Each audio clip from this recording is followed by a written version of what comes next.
சற்று முன் கிடைக்கப்பெற்ற மிக மிக முக்கியமான செய்தி ஒன்று வெளியாகியுள்ளது. தமிழக அரசிற்கு எதிராக முதல்வர் ஸ்டாலின் அவர்களை ஒட்டுமொத்தமாக நிற்க வைத்து கேள்வி கேட்ட இரு நீதிபதிகள், தலைகுனிந்த அரசு தரப்பு வழக்கறிஞர்.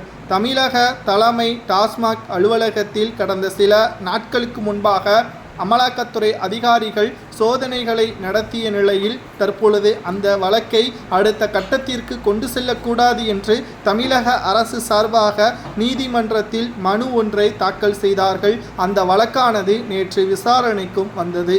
இதில் இரு நீதிபதிகளும் இந்த வழக்கை நடத்துவதற்கு தடை கிடையாது, அமலாக்கத்துறை அதிகாரிகள் இந்த வழக்கை அடுத்த கட்டத்திற்கு கொண்டு செல்லலாம் என்றும், அது மட்டுமல்ல, மிக முக்கியமான தகவலையும் நீதிபதிகள் தெரிவித்திருக்கிறார்கள். இந்த வீடியோவில் இதை முழுமையாக நாம் பார்க்கலாம்.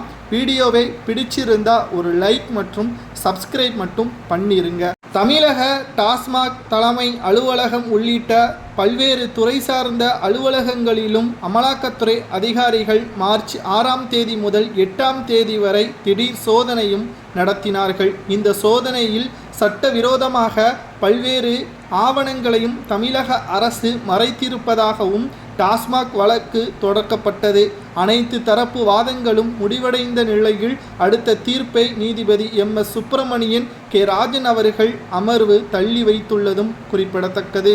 அதாவது, தமிழக டாஸ்மாக் நிறுவனம் மற்றும் மது சப்ளை செய்யும் நிறுவனங்களில் அமலாக்கத்துறை நடத்திய சோதனையில் முதற்கட்டமாக சுமார் 1000 கோடிக்கு மேல் முறைகேடு நடந்திருப்பதாகவும் அமலாக்கத்துறை அதிகாரிகள் தெரிவித்திருக்கிறார்கள்.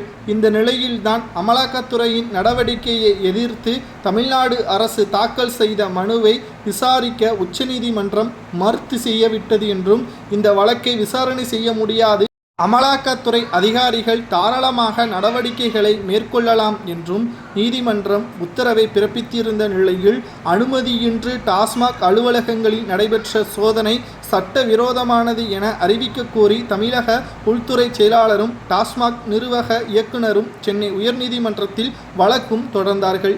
இந்த வழக்கின் விசாரணை நடத்திய நீதிபதி செந்தில்குமார் அமர்வு அமலாக்கத்துறையின் நடவடிக்கையை கடுமையாக விமர்சித்ததுடன் அமலாக்கத்துறை நடவடிக்கையை நிறுத்தி வைக்க உத்தரவுகளை பிறப்பிப்பார்கள் என்று எதிர்பார்க்கப்பட்ட நிலையில் அந்த வழக்கானது தற்பொழுது விசாரணையை மேற்கொள்ளலாம் என்று நீதிபதி MS சுப்பிரமணியன், K ராஜகோபால் அமர்வில் விசாரணைக்கு வந்தபொழுது அவர்கள் இந்த வழக்கை விசாரித்ததுடன் தமிழக அரசின் நடவடிக்கை மீது அதிருப்தி ஏற்படுத்தியிருப்பதாகவும், விசாரணையின் பொழுது அமலாக்கத்துறை சோதனையில் அரசு அதிகாரிகள் துன்புறுத்தப்பட்டதாக மூத்த வழக்கறிஞர் விக்ரம் சௌத்ரி வாதிட்டார். ஆனால் அதை ஏற்க நீதிபதிகள் மறுத்துவிட்டார்கள்.